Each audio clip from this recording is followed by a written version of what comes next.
y'all. We're going to go on an adventure. We're going to claim us some gold mines. But before we get into it, don't forget to hit that subscribe button and that notification bell because board games are amazing, and that's what we do here at Legends of Nirvana. Now, Randy, can you tell us a little bit more about Claim It? Yes, this is a Western Wednesday loosely because it is the theme of the game, but it's very loose, trust me. Claim It is a 2006 release, which I had no idea it was that old.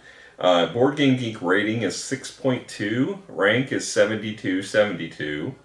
It's a 2 to 5 player game. Average length of 40 minutes, which is probably about right. Depends on player count. Age 8 and up. Designed by Chris Gould. Art is by Mike Rabe. And published by Watts Alpog Games. It's got area majority, press your luck, and dice rolling. Now, I could not find any online retailers that were actually selling this, because it's that old. The Board Game Geek Market has a copy in the U.S. for $15 like new. That's what we paid for it at Origin, so I think we got a good deal on the game. Yeah, absolutely. They had a couple of copies, so they'll probably be at Gen Con, so if you see it, you might want to grab it. Yeah. All right, let's get into it. So, quality of components. It's okay. I mean, yeah. The board is nice. Got linen finish, actually, which is nice. It's flat because the box is oversized for what it really needs to be. If they put a crease in there and let you fold it, this could have been like half the size of this box. But I don't mind it because it lays flat.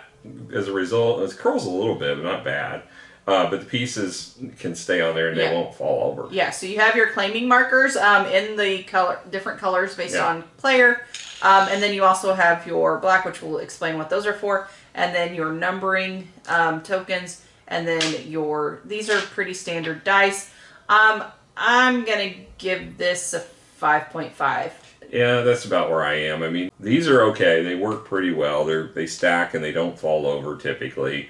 Although when you're reaching in and trying to put stuff in the middle when there's a bunch of pieces on the board, you may knock something over, but that's, just normal. Part of the course. Yeah, so I think 5.5 is a good score. All right, so moving on to the actual theme. So the theme is that you're going out and trying to claim pieces of property. Yeah. And you obviously want the biggest piece of the property that you can, given the map. Now, the thing is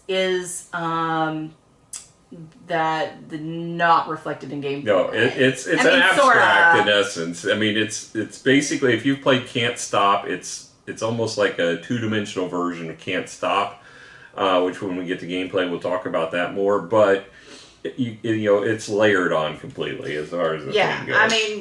Pretty much. All right. So with that, the score. It's a 5. Like, it's nothing. Yeah, it's an abstract. I almost want to choose not to put a theme on it, but they gave it a theme. So yeah, it is Western theme as far as the box goes.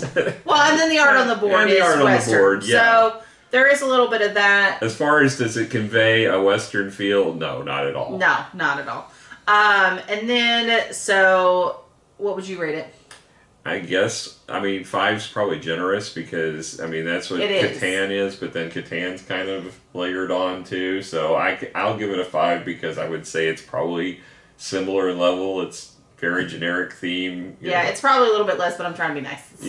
So. If Catan's going to be considered a theme, there's a little more art to Catan. Well, and you're building roads, so it's a little bit like civilization and stuff like that. So this doesn't even have that much into it, so kind of keep that in mind. All right. And then the rule book, we didn't have to read it. Oh, I did. Oh, you did? Yeah. All right, so the rule book, there's actually 3 in the box. There's American, a French, and a German one, so your language preference, you can read whatever you'd like. The rule book is really short and simple. It's 8 pages long. It's got a half cover, if you will, to contents because it's so basic. There's just one little blurb at the bottom. It's got pictures though. Yeah. For a 2006, they already got the pictures there, so that's good. The setup is super easy. It tells you how to do that. All it's basically doing is get the pieces out of the box and it's set up. There's not a lot of involvement. It goes through how to identify, how to choose which squares you can target. that was kind of the trickiest part, if you will, but even that's pretty simple. It's just looking at all the combinations. And then, goes through and gives you nice pictorial examples, and it's a real, like I said, simple read. I'm going to give this one a 9 because it's a quick get into the game rule book. 8 pages, it's a breeze to read. Yeah, we actually learned it at a demo, and we ended up buying it because Rainey didn't like the fact that I won. Well, plus it was $15. You couldn't really go wrong. And I will say, so far, this is the game from Origins that has been played the most. Right. Because it's easy to get out. Yes, it's easy to get out, short. But people request, after we played it the other day with Alan and your dad, they both wanted to play it again immediately. Oh, okay. Well, then there you go. There's a little bit of that. All right, so getting into the actual gameplay. So if I'm first player, I have 3 dice. I'm going to end up rolling those dice. And I get a 1, 1, and 2. So that means a couple of options. I can go 1, 1 and place my 2 marker there, or I can go 2, 1 and place my 1 marker, or I can go 1, 2 and place my 1 marker. So in this particular instance, I'm going to do a 1, 2, the 1 marker here. Now, I can choose to stop right now and put my color on that color token, but I feel like I got plenty of opportunity. So I'm going to keep rolling. Markers from 2 to 6 is still out there. Yeah, so I got a 3, 3, 4. So again, I can go 3, 3 with my 4, or I can go 4, 3 with my 3, and so on and so forth. Or 4, 3 over there. So absolutely. You've got 3 different options. So I'm going to go 4, 3. So I'm going to put my 3 here. Yeah, those were not great rolls because they're not very close to one another. Ideally, you want to cluster your pieces together. So right now I feel like I don't have much to lose, so I'm going to keep on rolling.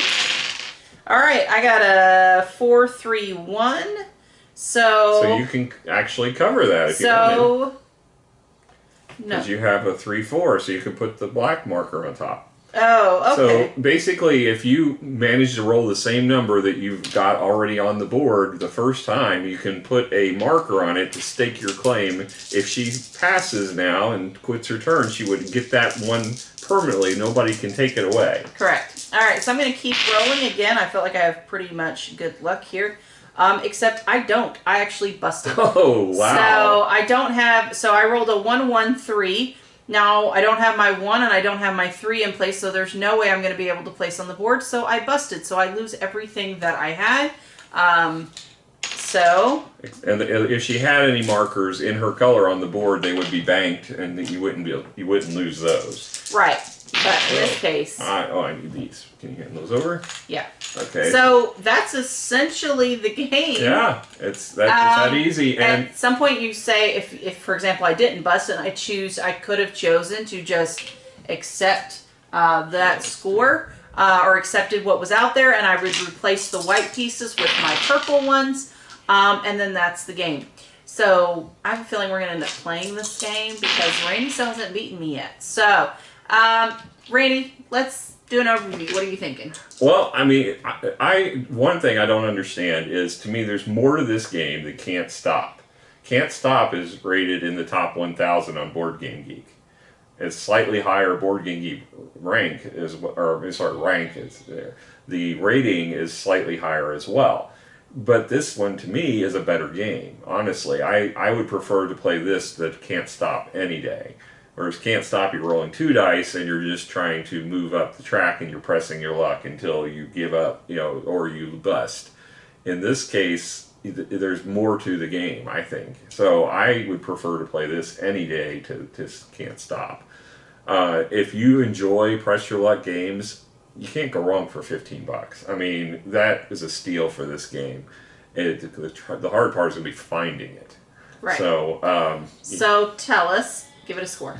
For what it is, I mean, there's obviously not going to be a lot of meat. It's not a Euro, right? It's for entry level, just a fun, quick pressure luck game, I'm going to give it an 8. I mean, it's enjoyable, it's quick, people like to play it, and it's good for light social gatherings. It's not something you're going to expect a lot of meat for, but, I try to take that consideration that I have a preference for those heavier games out of the consideration, but for what this is, I'm going to give it an 8.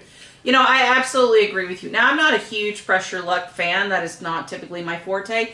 But I think this balances out because it's not so bad.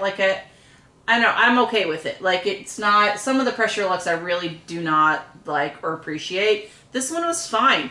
I had fun playing with it. Like you said, we played it twice back to back. Plus, a lot of people have requested it. I agree with an 8. I think it's a fun little game for what it is. It's quick to get out. It's a quick play. Yeah, I'm right there with you. Now, one thing we didn't point out explicitly anyway is if I had a marker here and Miranda was rolling and she rolled the same number I have, go over this. She can put her claim marker on it, and if she passes, mine gets replaced with hers. So at that point, she now takes over that spot. So you really want to get the black markers down because, one, that triggers the end of the game based on player count. Having a certain number of these for 2 players is 13 on one color. So if you get 13 of them down on your color, that triggers the game end. But it doesn't necessarily mean win because it's all about who's got the biggest area of control on the board. So, to me, there's more to this game than there is, like, the Can't Stop. So that's why I think it's a better game. No, absolutely. All right, guys. Well, thank you so much for joining us. We had an absolute blast, and hopefully you'll come hang out with us again. We'll catch you guys later. Bye. Bye.